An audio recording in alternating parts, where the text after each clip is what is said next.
All right, we will go ahead and get started. Welcome everyone to our second in a series of 3 workshops for First Amendment Days here at Iowa State. My name is Julie Rosa. I am the First Amendment specialist for the Greenlee School, and part of my job is coordinating the activities for our annual celebration where we recognize, educate, and celebrate the 5 freedoms of the First Amendment. And I need to take a moment and just remind you of what those are. They are speech, press, petition, assembly, and religion. I like to use that order, my students know, because it spells out the acronym SPAR, and I use that when I talk about the First Amendment and how we often spar over issues related to free expression. So it's a misspelled SPAR, but it's a SPAR nonetheless. We have here today a fantastic opportunity to talk about free assembly in a time of polarization. And this particular workshop is really not so much specific to Iowa State.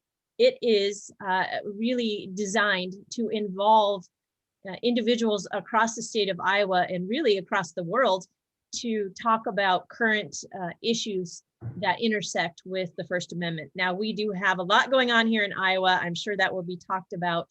Heading up our discussion today, though, is our own expert here in our state, Dr. Brian Steffen, who is the chair of the Multimedia Communication Department at Simpson College and also a professor of multimedia communication himself. But even beyond that, Brian is recognized as an expert in all things First Amendment, among other things journalism related, and we're really fortunate to have him here today to lead us through this discussion. So with that, Brian, I'll turn it over to you.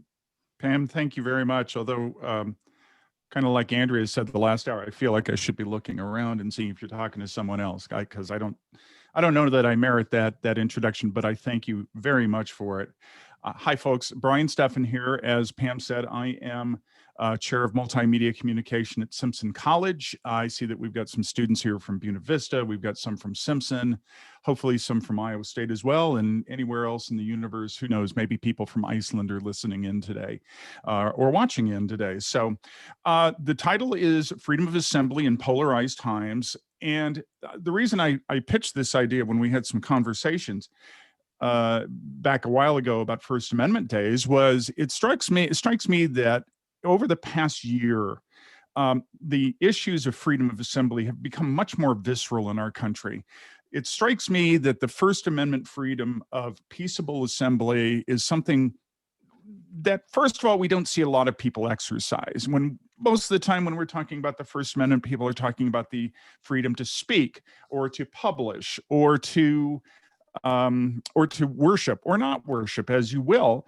And we don't talk that much about either petition or assembly. We know that there's great examples of the power of assembly, the March on Washington, the Vietnam War protests, etc. But it strikes me that during the past year, and really going back to the beginning of the 21st century, these have become much more contentious. Those of you of a certain age will remember back in 2004 when 500,000 people showed up in New York City to protest the Republican National Convention. They did so largely and almost universally peacefully, and yet the New York City police arrested something like 1,400 people, admitting that the philosophy was just get them off the street, put them in court, and then we'll deal with it later, which I found just kind of horrific. Over the past year, of course, we've had many protests across the country and here in Iowa concerning the protests against the death of George Floyd in Minneapolis nearly a year ago. Many of those protests happened here in Des Moines. The Des Moines police arrested many people, charging them with violence. And to be clear, some of them did commit acts of violence, but some of them were merely caught up in violence and were not actually being violent in any way. And in one of the most horrific examples of the abuse of this, a reporter for the Des Moines Register was arrested simply for covering a protest.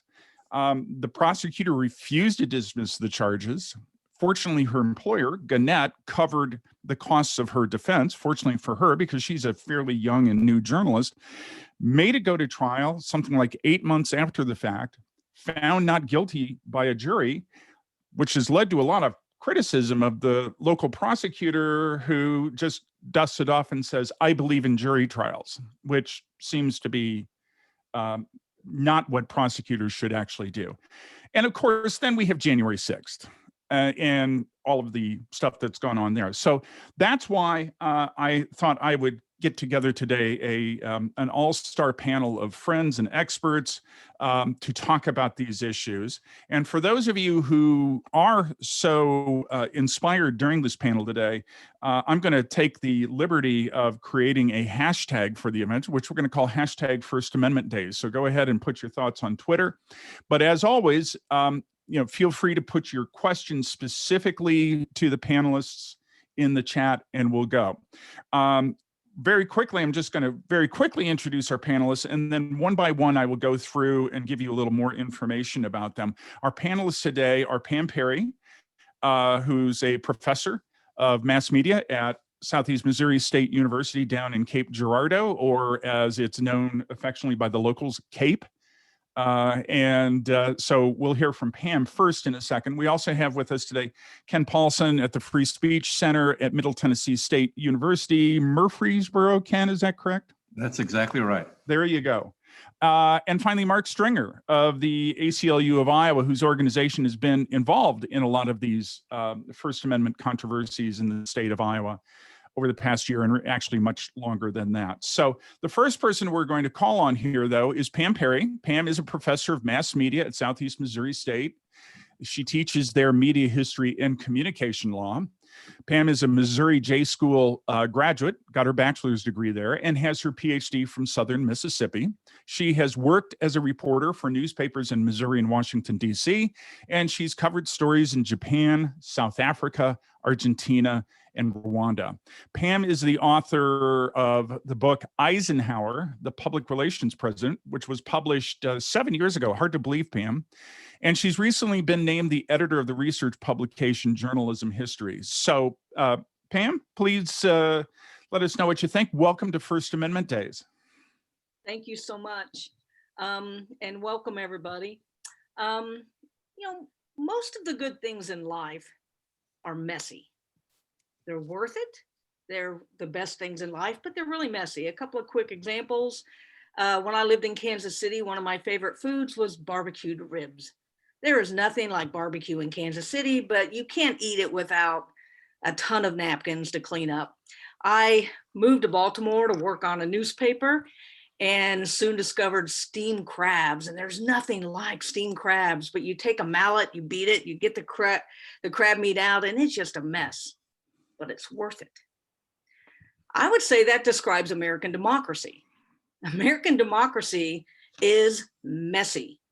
Why? Because it's a government of the people, by the people, for the people. And people are messy, but it is so worth it.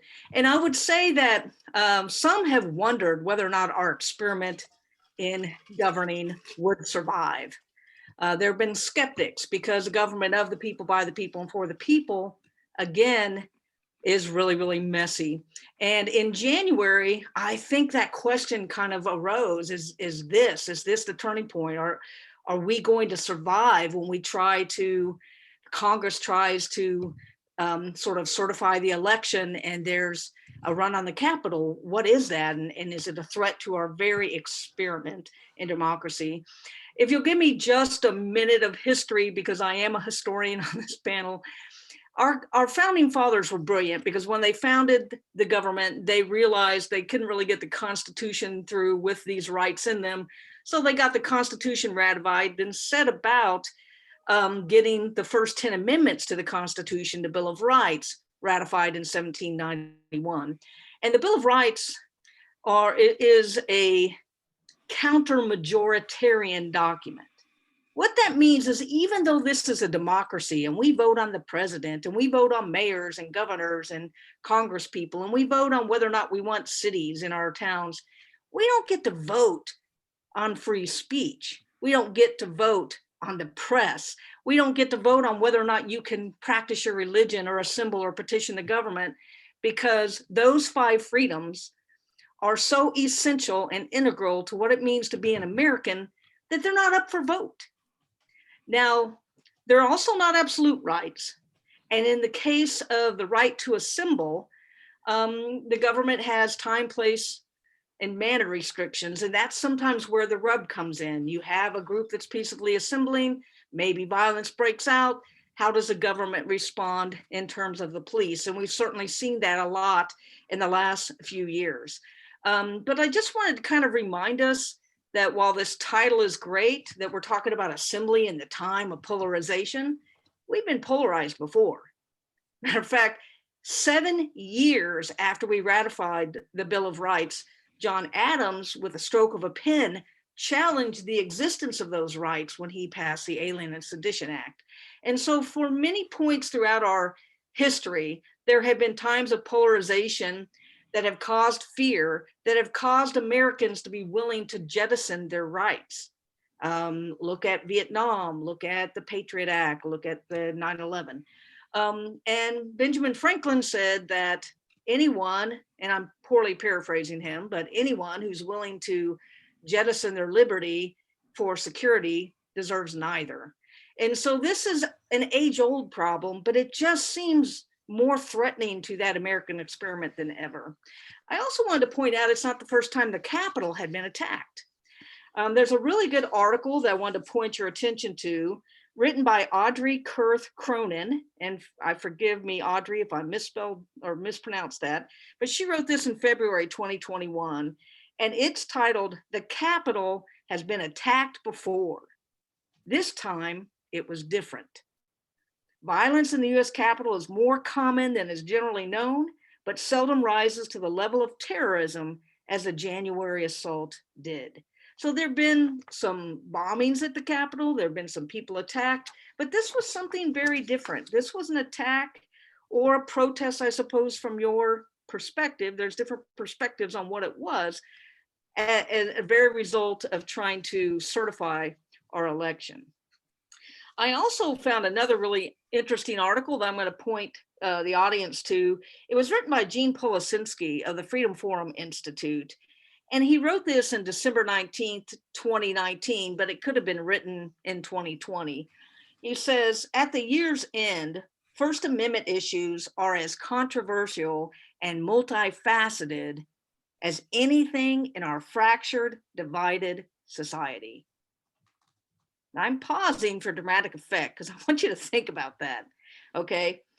The First Amendment issues, the 5 things that are so integral that make us Americans, the very things that make us Americans are as controversial and multifaceted as anything in society today.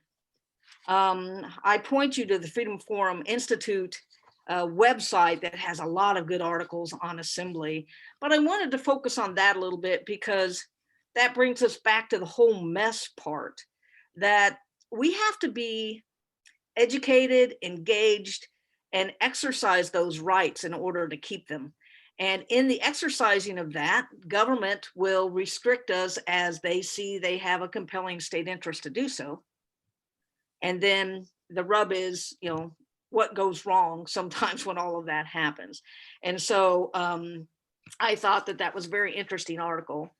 I found another example that's maybe mildly off point because it's something that happened in Singapore, but it's directly about public order or acting in public. And so I wanted to share it. It's an article that came from the New York Times by Hannah Beach on November 23rd, 2020. And it was about a civil rights activist who put a smiley face on a piece of cardboard and went next to a police station, held it up, and was arrested. And this person was arrested for violating their Public Order Act. It's a very interesting article. The offense involved one man, one piece of cardboard, and one smiley face. Okay. This civil rights activist was charged in a Singapore court with illegal public assembly for holding up a cardboard sign with a smiley face on it near a police station. It was a protest of one person. He had admitted he drew the smiley face himself. And so that's kind of an absurd case from Singapore, and they don't have our First Amendment, but I sometimes wonder if we're not careful in finding ourselves fully educated and engaged, are we going to find ourselves in that kind of absurd situation? We've already found ourselves in a lot of controversy, lawsuits, arrests that shouldn't have happened, violence that shouldn't have happened. But I found that to be an interesting case. And again, you can find that at the New York Times. I pulled it off their website. So I think one thing I'd like to say is I'm about to relinquish my speaking time to the next speaker, is that there is police brutality that has occurred in some of these cases. And there's been a misuse of power, I would say, in prosecuting people who are simply trying to report on a news story. But we also should admit, or not admit, we also should recognize there's a lot of good police, a lot of good district attorneys. And so we don't want to paint them all with one brush. Not that I'm suggesting we are, but there's a lot of good police out there. But when the police brutality happens in these situations, it makes us all nervous. I will end with this thought. I believe it's the Freedom Forum, and Ken, correct me if I'm wrong, but they always do a State of the First Amendment report. And it's always shocking to me the number of people who can't name all 5 freedoms. And so back several years ago, when I was writing a column, I don't know, it's been years since I wrote this column. It was something like 20% of Americans couldn't name all 5 or something like that. And that stat is old and I may be misremembering, but it was a large percentage that couldn't name one.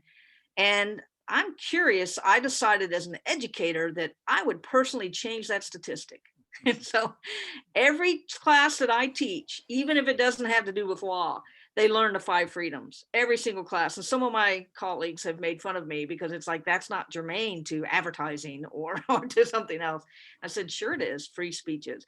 So anyway, I think one first step to solving a lot of these problems is for Americans to realize that they can't take these freedoms for granted. And I'll leave it there and be open to questions when appropriate. Thank you, Pam. And I have Pam cited a number of articles. While she was citing them, I Google searched them and I put the links to them in the chat. So it's just an easy matter, and they look like fascinating articles. I'm going to make sure that I get a transcript of the chat here so that I can read them myself. We're going to move next to Mark Stringer. Mark is the executive director of the American Civil Liberties Union of Iowa. He's been in that position since 2017. Before that, he was not a senior minister. He was senior minister at First Unitarian Church of Des Moines for 16 years. That was starting in 2001.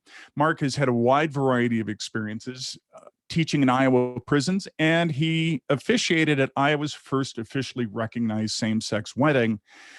When you may recall, back in 2009, our Iowa Supreme Court forbade governments from outlawing same-sex marriages. And of course, we all know all the evil that's befallen Iowa since then. That's ironic, by the way.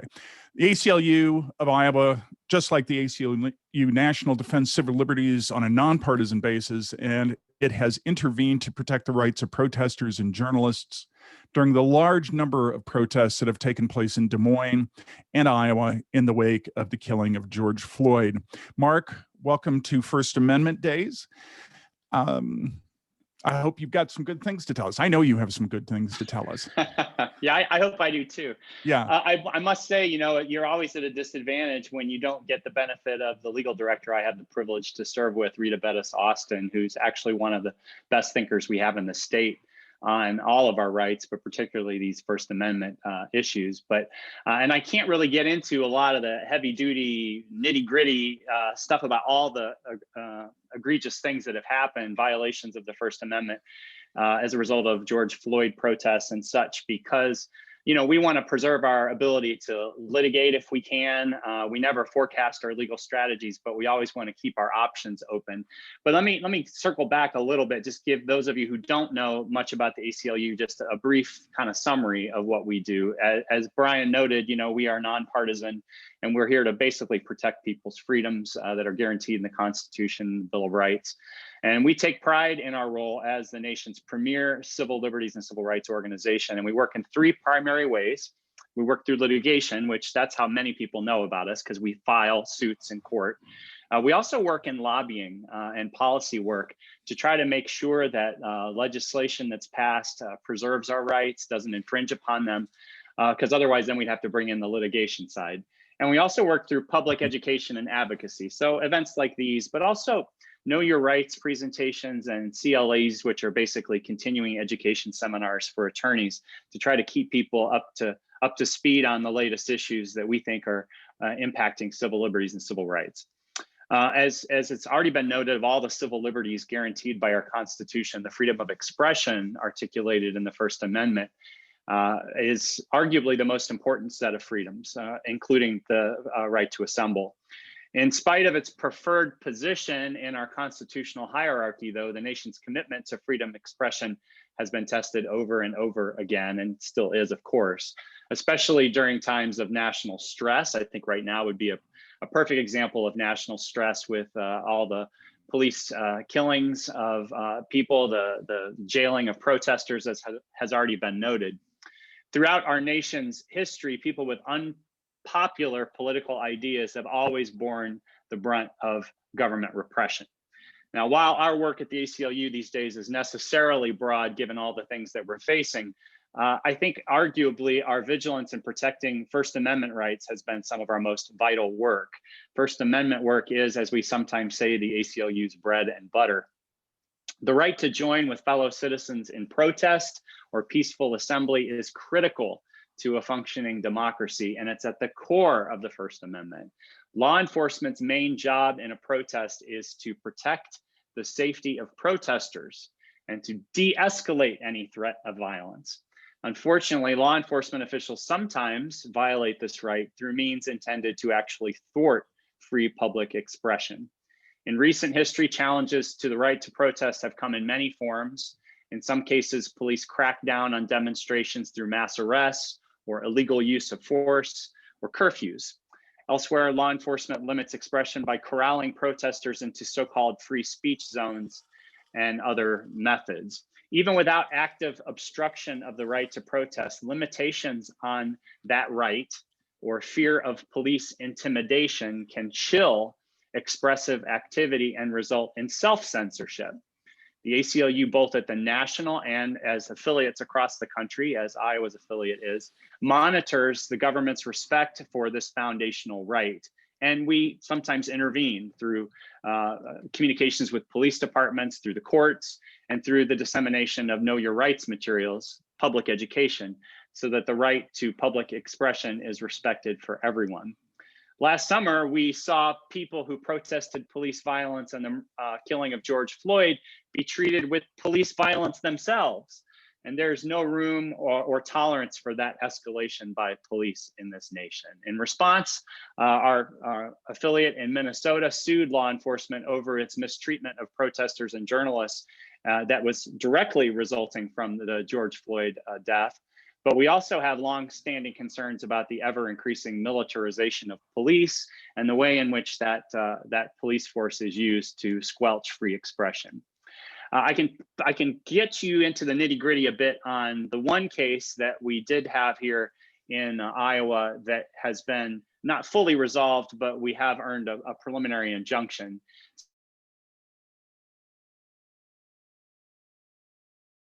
Arrested at a protest at the Iowa State Capitol on charges that are actually later dismissed. And then police inform you that you are banned from the Capitol area for 6 months or a year, but you're not told exactly what you're being banned from or why you're being banned. No valid law is cited that allows the ban. You weren't even convicted of any violation of the law to start with, and there's no avenue to contest the ban. Feels kind of outrageous, I think. And that's what happened, though, to 17 young racial justice protesters last summer in Des Moines. With our help, 5 of these protesters filed a lawsuit challenging the bans of 6 months or a year. And the lawsuit that we filed seeks to permanently invalidate these bans and ask for damages. In a written letter to 2 of our clients, the Iowa State Patrol cited a section of the Iowa Code that supposedly covered this ban, but the code only described penalties for trespass under criminal law. The ban was especially egregious because it prohibited free speech and assembly at key site of state power. There's perhaps no more important traditional public forum in Iowa than the state capitol, which is a place intentionally designed for Iowans to gather and speak to an audience of leaders from all three branches of government. For a time, these bans also meant that the protesters were unable to participate in demonstrations organized by Black Lives Matter or other groups on the grounds. The bans also meant they couldn't reach out directly to legislators and the governor's office at the Capitol. But fortunately, the court recognized that these bans had an immediate chilling effect on free speech. And so in December, the court granted a preliminary injunction so that our clients can once again gather in the Capitol, the Capitol grounds. Litigation continues, but the preliminary injunction means that the court has found that the protesters likely were indeed wrongly banned. So we're grateful to the court, and we're relieved that our clients are able to engage in their right to lawful speech and assembly at their state capitol once again. As I mentioned before in my preliminary remarks, one of the ways we work is through lobbying and through policy work. And so we've certainly been active during this session up at the Iowa State House. And a lot of the things are still alive that we may have questions about, and certainly have worked to try to make them less egregious in terms of First Amendment rights. But there's one bill that's still alive at the State House that we're particularly concerned about, and it has to do with the ways in which protesters can be caught up in these penalty enhancements where they're told to leave a protest and they can't get out quickly enough, and so they're kind of swept up in law enforcement activity. These people may have no intention of violating the law, but they can be stuck. And these offenses, given this existing legislation that's making its way through the process, it hasn't been passed yet, it could involve an aggravated misdemeanor, and that would definitely have a chilling effect on peaceable assembly. In fact, the idea that this law is even being proposed, this bill is even being proposed, you have to ask yourself, why are we doing this if not to chill free expression? So we continue to work with legislatures. We work on both sides of the aisle.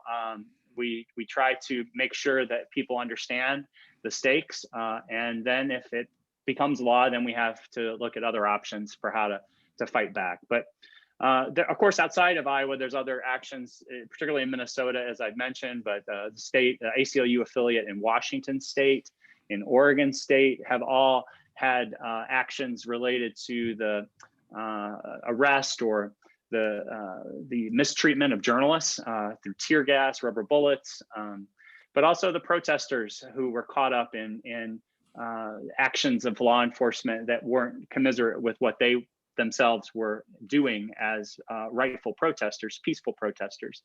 So, I mean, that kind of gives you an overview of the things that we're looking at as the ACLU, and particularly here in Iowa. I hope it's helpful. Mark, thank you very much. I appreciate it. I'm sure we're going to have some questions for you when we roll around to the Q&A. I'm going to turn now to Ken Paulson. Ken is the director of the Free Speech Center and is a professor at Middle Tennessee State University. He's also the former dean of MTSU's College of Media and Entertainment. Ken was originally known to most of us who teach and work in journalism as the former editor-in-chief of USA Today. He remains a columnist at USA Today on the board of contributors writing about media and First Amendment issues. Ken, thanks for joining us today. Welcome to First Amendment Days. Floor is yours. Well, thank you very much.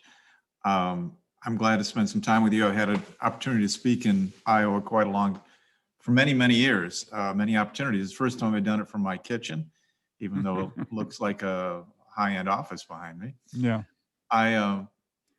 I think it's interesting that, first of all, Pam, you have a recollection of the state of the First Amendment survey, which we had been doing since about 1997. Gene Polisinski and I, a guy named Paul McMasters, and that has gone on for about 20 years. The actual number of Americans who have no idea of any of the freedoms in the First Amendment is a full third, 33% have no idea. And I have had the opportunity to be an advocate for the First Amendment at the Free Speech Center currently, at the museum before that, at the First Amendment Center before that. And we've tracked that every year. And the number of Americans, by the way, who can name all 5 freedoms of the First Amendment is 2%. Now, what's humbling is it is 2% today. It was 3% in 1997. So I devoted 20 years of my life, and we're moving backwards. So I'm truly humbled, and I'm appreciative of this opportunity to share the glory of the First Amendment with the next generation. You know, it's interesting. I think the single most legendary moment in American assembly is 1770, the Boston Massacre. And we, as a nation, we view it fondly. It falls into that Betsy Ross mythic kind of space. But if you go back and look at what actually happened, is that far from being the massacre of the townspeople, actually the townspeople came out and started attacking his sentry, pushing him, shoving him, throwing snowballs. And in time, a huge mob threatened a handful of British soldiers. And then as it got uglier and uglier, they began taunting the soldiers to shoot. Now, it was wrong to shoot, but the whole notion that this was something that was done to gun down peaceful protesters is just a myth. And it took Paul Revere and his remarkable propaganda skills to turn that around from being aggression by the colonists to instead being this massacre by the troops. When I mentioned that, I share it because the irony is that this is one of our most revered national memories. That this is what, and it truly did set us on the path to independence, because Paul Revere and others began beating the drum, saying, we can't let them shoot us down in cold blood. And of course, today, many of those who embrace that mythology also are determined to make sure that the government is a dominant player in each and every one of these assembly settings, where the power of the people to protest is secondary to maintaining what is referred to as law and order, and arguably is some kind of repression of free speech. It's valuable to remember why assembly is so important, and why it was particularly important to the founding generation of Americans. You think about it, in 1791, if you could speak on a street corner to your friends, but who could you reach? How large a group could you reach? You did not have social media to spread the word. Unless you owned a paper, it is unlikely you're going to exercise your freedom of press. Your ability to shape the public conversation was very limited, and yet assembly was the key. It was the most practical way to get a large group of people aware of the cause you're trying to promote. So assembly has always been part and parcel of the American experience and has been part of every big social movement in American history. It's interesting, though. I was struck by something Brian said about, how much more polarized assembly is today. And it's interesting because there's always been polarization surrounding assembly. I mean, I am, as a small child in Chicago, I would watch the evening news with my parents. And here's Grant Park in 1968, site of the Democratic National Convention. You couldn't be any more polarized than that. You had at that moment, there were the Yippies and others trying to occupy the park, and Chicago police trying to drive them out, and baton swinging, and just horrific sights on our television screens. And an entire generation was introduced to the power of assembly there. And of course, you saw it in the civil rights movement. People in power have always aggressively, well, I shouldn't say have always, but have largely taken an aggressive stance towards large-scale assembly. But what is different today then, if it's not purely polarization? It's actually the demonization of assembly. Because in the past, at Grant Park and the civil rights movement, the suffragettes, all of those exercises of assembly were about trying to change American society for the better. It was about calling attention to an injustice and trying to make a difference. And those who were opposed to those marches demonized the marchers. Grant Park, they were hippie bums. Kent State, they were punk dissenters who didn't love their country. They were crazy women who wanted equal rights. And of course, we all know what certain communities thought of the civil rights marchers. But now it's not just the cause. It's the very exercise of the freedom that is being demonized. And that is extraordinarily dangerous. I admire so much what the civil ACLU has been doing. You've also been active in the state of Florida, where they have introduced what they call the anti-riot bill. And the anti-riot bill basically ups the ante, allows police officers to charge for a wider range of crimes. And also what it does is take existing crimes that don't need to be reinvented. Some vandalism, some burglary, some damage to public property or private property. And then they increase the penalty for doing that. And you don't need to. It's clearly a political statement. It's an effort to intimidate people, not to, if you show up and walk in protest, there's a chance you can cross ways with the police officer and have the book handed to you. This is a very dangerous place to be. And one of the things about assembly that's kind of unique is you need others to exercise it. And so, I can speak without anyone else's help, and I can suffer the consequences for my speech. But in assembly, you can get a group of 500 people, exercise your rights, but get caught up in something that you're unable to exit, and then suddenly you have got a felony record. Second-degree felonies are being handed out as part of this anti-riot bill. It's about to pass in Florida. And not incidentally, you lose your vote in Florida if you're a convicted felon. Along with the demonization of the very freedom we're talking about, we have the demonization of a free press. And as you know, in Iowa, more than most, reporters are being abused throughout this process. And it's part of the same thing. It is a demonization of a free press, if you will. It's 40% of America's core freedoms in the First Amendment are under attack during this period. I will close here, but I just want to share one bright spot.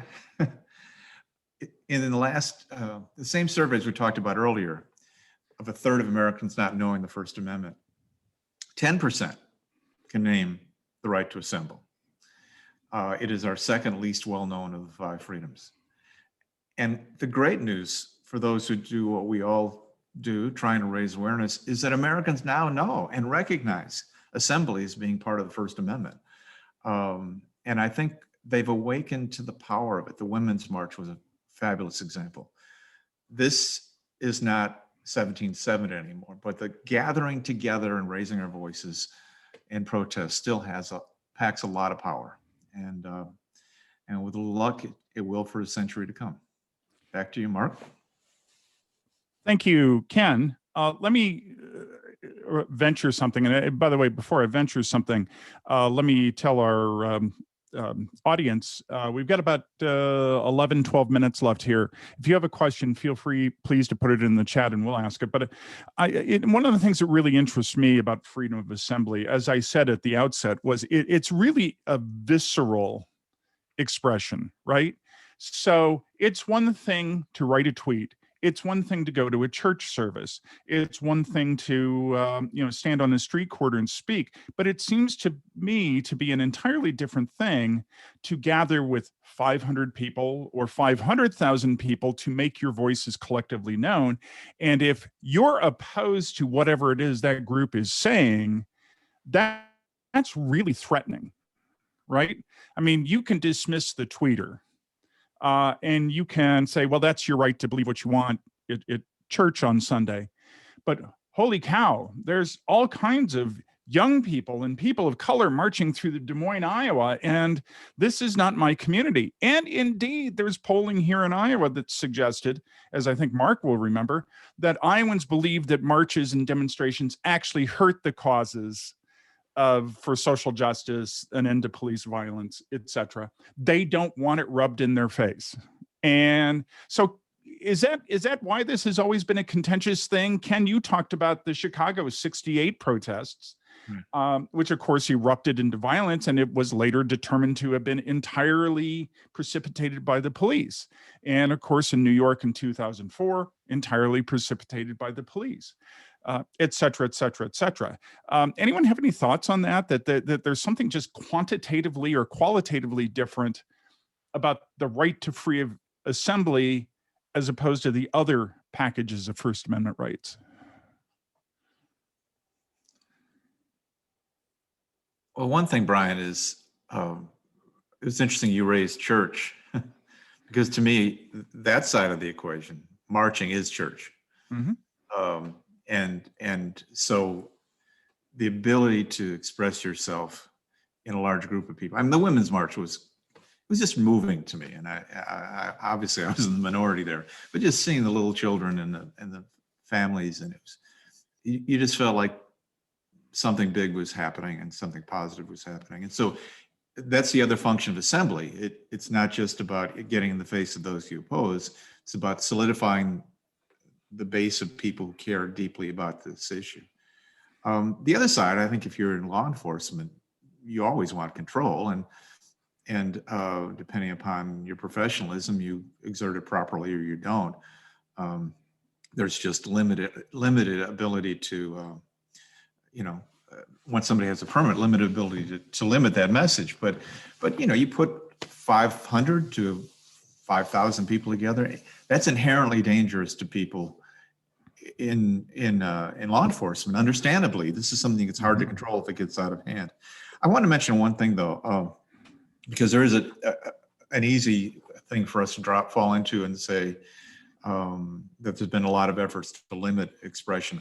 I have to tip my hat to the leaders of 50 states. Typically, you've seen the data that says 93% of the protests were in fact peaceful during Black Lives Matter. But to me, as important as that is that a lot of those protests came without paperwork. People showed up downtown and they marched in protest kind of spontaneously. And most mayors of most cities were careful enough not to make it a problem. And there were a lot of unpermitted protests that just happened peacefully. They went on for an hour, traffic was diverted. And I think that's kind of the pendulum swing from those who are trying to limit assembly. There were a lot of pretty cool mayors out there who did not overreact to protests. Pam, go ahead. Oh, Pam, I think you might be. Pam, you're muted. I apologize. I unmuted when my colleagues were speaking. I just wanted to add one quick thing. I think one thing that makes assembly different today, and maybe it's not going all the way back to the incident in Boston that Ken talked about, but it's the danger of the assembly today. Last night I was watching Grey's Anatomy, which is my habit. I'm a great fan. And the entire show was dedicated to this topic. It started after the death of a man at the hands of the police, and then there were protests, and through different characters throughout the night, they talked about the danger and showed the danger in a way that I think is very palpable. I thought they did it in a sensitive way. So when one protests today, it does seem like going back to what Ken said, that it's the demonization, which then sometimes can lead to the violence. And there's danger on both sides. I think sometimes the police feel endangered from a lack of control, whether or not they are. And so there's this sense of peril in assembly. But the only thing I would add, and I know this sounds a little altruistic, the only real peril is if we quit doing it. That and that was the message last night of the show, was kind of like, we still need to take to the streets, we still need to protest. We have a question here from Javier, a couple of questions from participants. Javier asks, how has the freedom of assembly changed from the past to the present? And if we can do that fairly quickly, we'll still have time for the other questions. So anyone want to take a swing at that?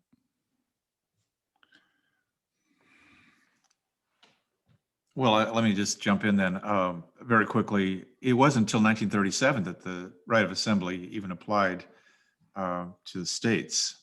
Some of those states had the opportunity to, have their own Bill of Rights. So I want to make a point that for most of this country's history, we weren't protected on the assembly front from the states overreacting to marches and so on. But the biggest difference is that every march today is amplified. This march marched for women's rights in 1918 would not be the same as today, because every march is seen by a global audience thanks to social media. So this once archaic, primitive way to communicate has been revved up, and any march, any assembly is going to have much more power than it ever had before. Yeah, I have to say, I would just say really quickly, the Women's March in 2017, I attended our version of it here in Des Moines, which had about 25,000 people. It was a wonderfully peaceful event. But I think one of the things that brought so many people out was the power of social media and media coverage, and seeing what was happening in Washington, New York, all over the world, that I think it significantly increased the participation worldwide. You did not feel alone to go out and make those statements. And it was an incredible, and I should say hopeful day for me, that this was a dark time, but it too shall pass.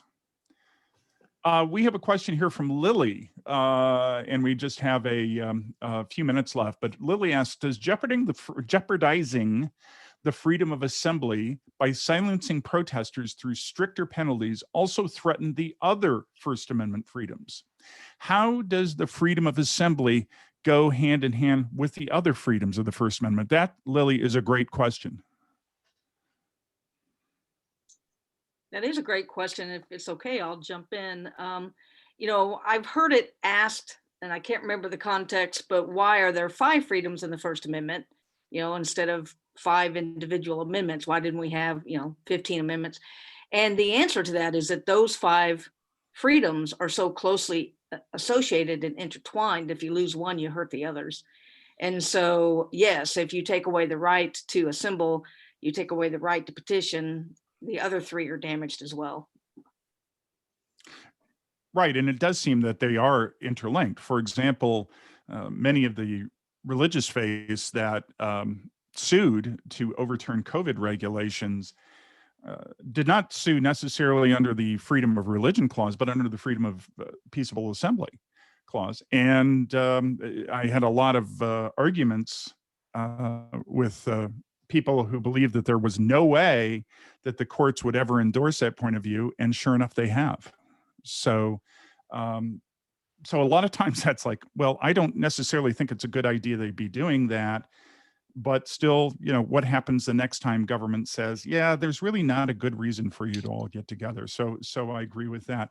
Ken or Mark, anything you can add to that in the 90 seconds we have left? Your turn, Mark. I think she summarized it well. I mean, we hear a lot about intersectionality these days, rightfully so. The way one person's rights being violated impacts everyone's rights, and I think this is a perfect case of that. It just is, as Pam noted. Well, I think we're going to take advantage to wrap things up there. I want to thank the panelists again today: Pam Perry from Southeast Missouri State University down in Cape Girardeau, Ken Paulson from Middle Tennessee State, and right here in Iowa, Mark Stringer of the ACLU of Iowa. I hope you all have a great weekend. I hope you stay safe and happy. Julie, I'll toss it back to you for any announcements for the Good Over the Order you have. I know we have another workshop coming up soon.